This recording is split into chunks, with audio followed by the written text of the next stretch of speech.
Vous avez senti ce frisson, vous aussi? Ce moment où tout bascule, où une simple information devient une onde de choc, capable d'ébranler tout le Real Madrid. Parce que oui, cette fois, on n'est plus dans la rumeur légère qu'on oublie au bout de 2 jours. On parle d'un séisme. Florentino Pérez a tranché. Et honnêtement, je ne m'y attendais pas comme ça. José Mourinho est sur le point de devenir le nouvel entraîneur du Real Madrid. Pas Klopp, pas une solution moderne ou consensuelle. Non, Mourinho, le Special One, celui qui ne vient jamais pour faire de la figuration. Et dès cet instant précis, tout change. Avant d'aller plus loin, vous devez savoir une chose. 90% des personnes qui regardent nos vidéos ne sont pas encore abonnées. Franchement, si vous vivez ces moments avec nous, abonnez-vous maintenant, lâchez un like et dites-moi en commentaire, est-ce que Mourinho est le bon choix pour reprendre ce vestiaire rempli de stars? Parce que ce choix, il n'est pas anodin. Pour moi, il dit tout. Absolument tout. Florentino Pérez n'a pas choisi Mourinho par nostalgie. Il ne l'a pas choisi pour faire plaisir aux supporters. Il l'a choisi parce qu'il pense sincèrement que c'est le seul capable de gérer ce vestiaire. Le seul capable de regarder des stars dans les yeux et de leur dire « Ici, c'est le club qui commande ». Et ça en dit long sur la situation actuelle. Mourinho ne vient pas pour s'adapter. Il vient pour imposer. Il vient avec des idées tranchées, avec une vision claire et surtout avec des décisions déjà prises. Et là, accrochez-vous, parce que ce qui se prépare en coulisses est énorme. On commence avec un nom qui, je vous le dis franchement, me fait mal. Eduardo Camavinga, oui, Camavinga. Honnêtement, quand j'ai entendu ça, j'ai eu un moment de blocage. Parce que vous et moi, on a tous vu ce qui peut être. On a tous ressenti cette énergie, cette capacité à changer un match, à électriser le Bernabéu. Ce joueur, il avait tout pour devenir un pilier. Tout. Talent, physique, technique, personnalité. Mais voilà, le football de très haut niveau, c'est pas une promesse. C'est une exigence constante. Et Mourinho, lui, il ne regarde pas seulement les highlights. Il regarde l'attitude, il regarde la constance, il regarde la mentalité dans les moments où personne ne regarde. Et selon ce qui circule, il n'est pas convaincu, pas du tout. Ce n'est pas une question de niveau pur, c'est plus profond. C'est une impression globale, celle d'un joueur qui n'a pas encore trouvé cette régularité mentale indispensable au Real Madrid. Et ça, pour Mourinho, c'est rédhibitoire. Parce que soyons clairs entre nous, au Real Madrid, le talent ne suffit pas. Ça n'a jamais suffi. Vous pouvez être brillant un jour et disparaître le lendemain. Ça ne passe pas ici. Il faut être présent tous les jours. À l'entraînement, en match, mentalement, constamment. Et visiblement, Mourinho doute de ça chez Camavinga. Et ça devient encore plus sérieux quand on ajoute un autre élément. L'incertitude autour de son avenir. Cette sensation que le joueur lui-même n'est pas totalement sûr de vouloir continuer ici. Et ça, dans l'esprit de Mourinho, c'est inacceptable. Parce que lui, il fonctionne de manière très simple. Si tu n'es pas à 100%, tu n'es pas dans le projet. Et ce que je trouve intelligent, vraiment intelligent, c'est la manière dont il gère ça. Il ne veut pas être celui qui expulse les joueurs. Non. Il demande au club d'agir avant son arrivée. C'est subtil, mais c'est fort. Il protège son image tout en imposant sa vision. Et là, je vais être honnête avec vous, aussi dur que ça soit, je comprends. Oui, ça me fait mal de dire ça. Oui, je pense que Camavinga peut devenir énorme. Mais aujourd'hui, est-ce qu'il a répondu aux attentes? Pas complètement. Et au Real Madrid, ça ne pardonne pas. Mais attendez, parce que ça, ce n'est rien comparé à la suite. Le deuxième nom, là, on entre dans une autre dimension. Là, on parle d'un joueur qui divise, qui fascine, qui fait rêver, mais qui pose aussi problème. Kylian Mbappé. Et là, je veux que vous soyez honnête avec vous-même. Pas dans l'émotion, pas dans le fantasme, dans la réalité. Personne ne remet en question son talent. Personne. C'est un joueur capable de décider un match à lui seul. Un joueur qui peut faire basculer une saison. Mais le problème, c'est pas ça. Le problème, c'est tout le reste. Mourinho, lui, il a tout de suite identifié quelque chose. Pas un conflit ouvert, pas un scandale visible, non. Quelque chose de plus insidieux. Une dynamique. Une manière d'exister dans un club. Mbappé vient d'un environnement, le PSG, où il était le centre du projet, où le club s'adaptait à lui, où il avait une influence énorme. Trop énorme. Mais ici, c'est pas comme ça. Et Mourinho, c'est probablement le pire entraîneur possible si tu veux garder ce genre de statut.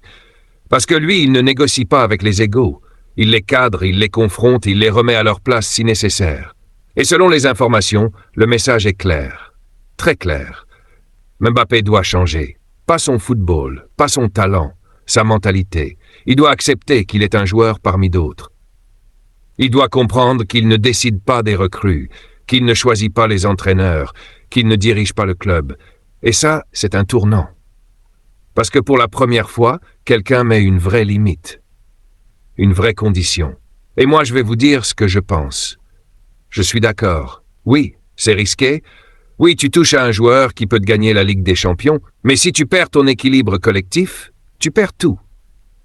Le Real Madrid n'a jamais été construit autour d'un seul joueur. Jamais, même les plus grands ont dû s'adapter. Et même Mbappé ne peut pas être une exception. Maintenant, attention, rien n'est fermé. Mourinho n'a pas demandé son départ immédiat. Il laisse une porte, mais une porte étroite. Très étroite. Tu t'adaptes ou tu pars. Et ça change tout. Parce que ça envoie un message à tout le vestiaire. Personne n'est au-dessus du club. Personne. Et là, vous pensez que c'est déjà énorme. Attendez de voir le troisième nom. Parce que lui, personne ne l'avait vu venir. Un joueur aimé, un joueur décisif, un joueur qui nous a fait vibrer, mais aussi un joueur qui, en silence, semble déjà ailleurs. Et ce nom-là pourrait bien être celui qui symbolise le début réel de la révolution Mourinho. Avant même de reprendre, j'ai besoin de vous dire quelque chose de direct. 90% des personnes qui regardent nos vidéos ne sont pas encore abonnées. Si vous voulez continuer à vivre ce genre d'analyse sans filtre, abonnez-vous maintenant. Lâchez un like et dites-moi en commentaire, est-ce que vous auriez le courage de prendre les mêmes décisions que Mourinho? Parce que là, on entre dans le cœur du séisme. Et croyez-moi, ce que vous pensez savoir n'est rien comparé à ce qui se prépare réellement en interne. Le troisième nom, celui qui complète cette liste, c'est Rodrigo. Oui, Rodrigo goes. Et là, honnêtement, j'ai ressenti quelque chose de particulier. Pas de la colère, pas de l'incompréhension totale, mais une forme de tristesse lucide. Parce que Rodrigo, ce n'est pas juste un joueur, c'est un symbole de moment. C'est ce gars qui surgit quand personne ne l'attend. C'est ce joueur capable de renverser une soirée en quelques minutes. Mais justement, est-ce que ça suffit encore aujourd'hui? C'est là que Mourinho intervient avec sa logique implacable. Une logique qui ne laisse aucune place à la nostalgie, aucune place aux émotions passées. Lui, il regarde le présent, et surtout, il regarde l'avenir. Et dans cet avenir, Rodrigo ne semble plus totalement aligné. C'est pas une invention, ce n'est pas une interprétation exagérée. Ça fait des mois que des signaux apparaissent, des déclarations mesurées, mais révélatrices. Une envie de jouer plus, une frustration contenue, une sensation qu'il mérite un rôle plus central, mais qu'il ne peut pas l'obtenir dans cette équipe. Et soyons honnêtes entre nous, avec la concurrence actuelle, il n'a pas totalement tort. Le Real Madrid d'aujourd'hui, c'est une guerre permanente pour exister offensivement. Chaque minute est disputée, chaque position est un combat. Et dans ce contexte, si un joueur commence à douter, il est déjà en train de décrocher. Mourinho le sait parfaitement. Et lui, il ne veut pas de zone grise. Il ne veut pas de joueur entre deux états. Il ne veut pas de talent qui hésite. Son projet est brutal dans sa simplicité. Soit tu es pleinement engagé, soit tu n'es pas là. Et Rodrigo, aujourd'hui, donne l'impression d'être entre les deux. Ajoutez à ça sa blessure récente, ce coup d'arrêt qui a cassé son rythme, qui a freiné sa progression, qui a ouvert encore plus de questions sur son rôle futur. Et là, tout s'accélère. Parce que Mourinho ne construit pas autour des incertitudes, il construit autour des certitudes. Et la vérité, aussi dure soit-elle, c'est que Rodrigo n'est plus une certitude dans ce contexte précis. Mais attention, ça ne veut pas dire qu'il est mauvais. Loin de là. Mourinho lui-même reconnaît sa qualité. Dans un autre système, dans un autre projet, il serait probablement un titulaire indiscutable. Mais ici, dans cette configuration, avec cette pression, avec cette hiérarchie, ça devient compliqué. Et encore une fois, je vais être honnête avec vous. Je comprends cette décision. Oui, ça fait mal. Oui, ça laisse un goût amer. Mais si un joueur commence à regarder ailleurs, alors il est déjà parti dans sa tête. Et le Real Madrid ne peut pas se permettre ça. Ce club ne peut pas avancer avec des doutes internes. Ce club ne peut pas lancer une nouvelle ère avec des joueurs qui ne sont pas totalement connectés au projet. Et Mourinho, lui, il coupe ça à la racine, sans bruit, sans drame inutile, mais avec une fermeté absolue. Si Rodrigo veut partir, la porte est ouverte. Pas comme une sanction, comme une conséquence logique. Et là, si vous prenez du recul, regardez le tableau complet. Camavinga, Mbappé, Rodrigo, 3 profils différents, 3 situations différentes. Mais un message identique. Engagement total, discipline collective, hiérarchie claire. Ce n'est pas juste un nettoyage, c'est une refondation. Mourinho ne vient pas pour ajuster, il vient pour reconstruire. Et ça change absolument tout. Parce que pour la première fois depuis longtemps, on ne parle pas de talent individuel. On parle d'identité, on parle de structure, on parle d'un cadre strict où chaque joueur doit s'intégrer ou disparaître. Et Florentino Pérez, en choisissant Mourinho, envoie un message encore plus fort que les décisions elles-mêmes. Il reconnaît qu'il y a un problème de gestion d'ego. Il reconnaît que ce vestiaire, aussi talentueux soit-il, a besoin d'un leader capable de dire non, capable d'imposer, capable de créer une discipline que peu d'entraîneurs aujourd'hui peuvent maintenir face à des stars mondiales. Et soyons clairs, Mourinho, c'est exactement ça. Ce n'est pas un entraîneur sympa. Ce n'est pas un gestionnaire diplomate, c'est un commandant. Et certains vont détester ça. Certains joueurs vont souffrir, certains vont partir, mais ceux qui resteront seront prêts à tout. Et c'est peut-être ça la clé. Parce que le Real Madrid ne manque pas de talent, il n'en a jamais manqué. Ce qui fait la différence, c'est l'unité, la mentalité, cette capacité à fonctionner comme un bloc.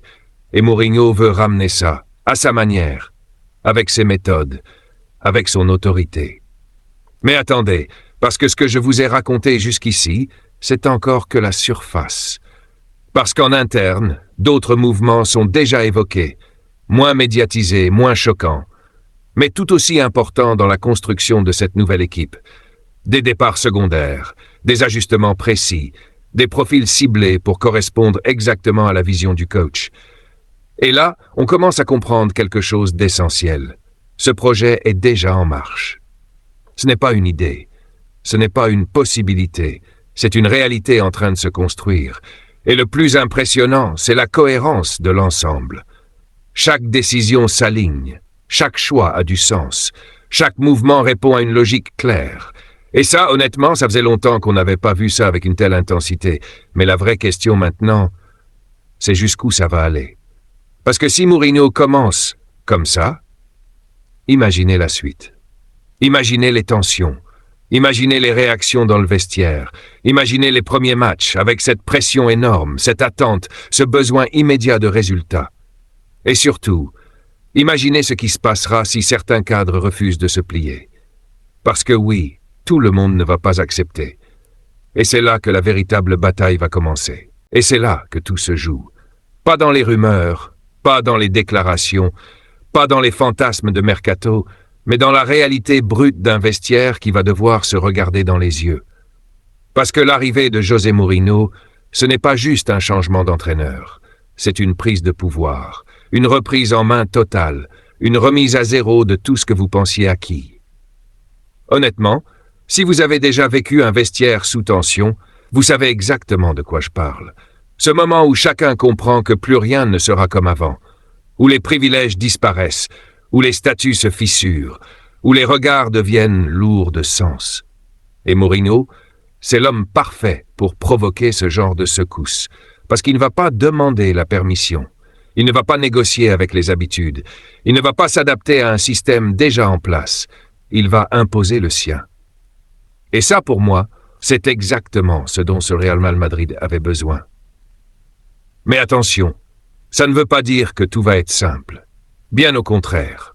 Parce que quand vous touchez à des joueurs comme Mbappé, quand vous ouvrez la porte à des profils comme Rodrigo, quand vous mettez en doute des talents comme Camavinga, vous créez forcément des réactions, des tensions, des incompréhensions, et parfois même des fractures.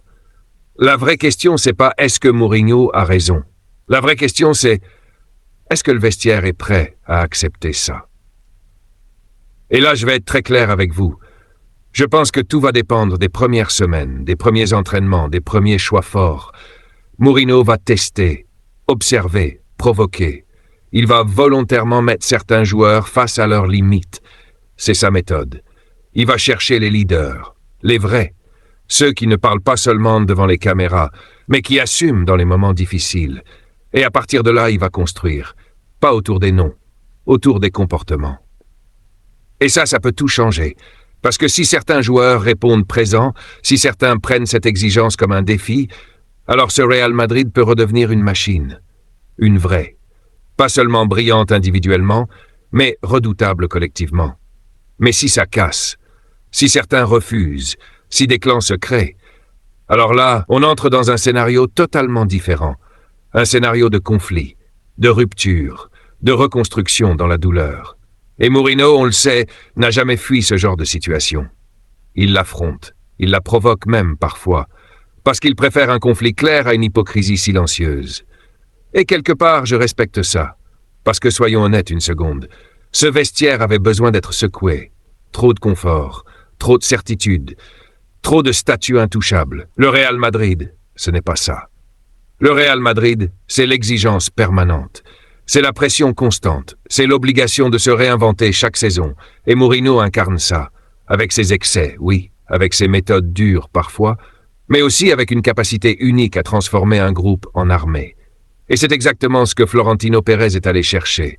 Pas un coach tactique, pas un gestionnaire, un leader, un homme capable de dire non à n'importe qui. Même aux plus grandes stars. Et ça, dans le football actuel, c'est devenu rare. Maintenant, parlons de l'avenir. Parce que ce projet, il ne s'arrête pas à 3 départs. Il ne s'arrête pas à un message fort. Il va s'inscrire dans le temps. Mourinho va vouloir des joueurs à son image, des joueurs disciplinés, intelligents tactiquement, prêts à faire des sacrifices, des profils moins bling-bling peut-être, mais plus fiables, plus constants, plus engagés. Et ça pourrait complètement redéfinir l'identité de l'équipe. Moins spectaculaire parfois, mais plus solide, plus cohérente, plus difficile à battre. Et honnêtement, je pense que c'est une évolution nécessaire, parce que le football moderne ne pardonne plus les déséquilibres.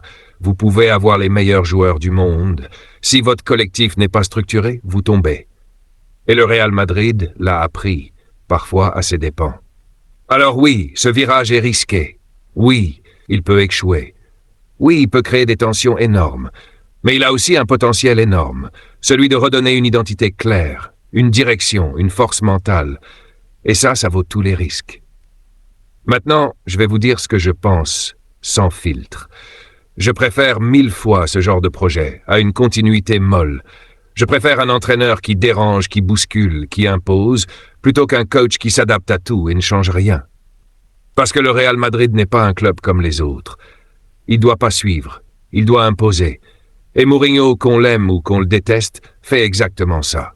Alors oui, on va vivre des moments intenses, des victoires fortes, des polémiques, des tensions, mais au moins on va ressentir quelque chose. Et au final, c'est ça qu'on veut, non? Vibrer, ressentir. Vivre chaque match avec cette tension, cette attente, cette émotion. Et si Mourinho réussit? Alors, cette décision de Florentino Pérez pourrait bien marquer le début d'une nouvelle ère. Une ère plus dure, plus exigeante, mais peut-être plus grande encore. Et avant de vous laisser, je vous rappelle quelque chose d'essentiel. 90% des personnes qui regardent nos vidéos ne sont pas encore abonnées. Alors, si vous avez vibré avec cette analyse, abonnez-vous, lâchez un like et dites-moi en commentaire. Est-ce que vous croyez vraiment que Mourinho est l'homme qui peut ramener le Real Madrid au sommet?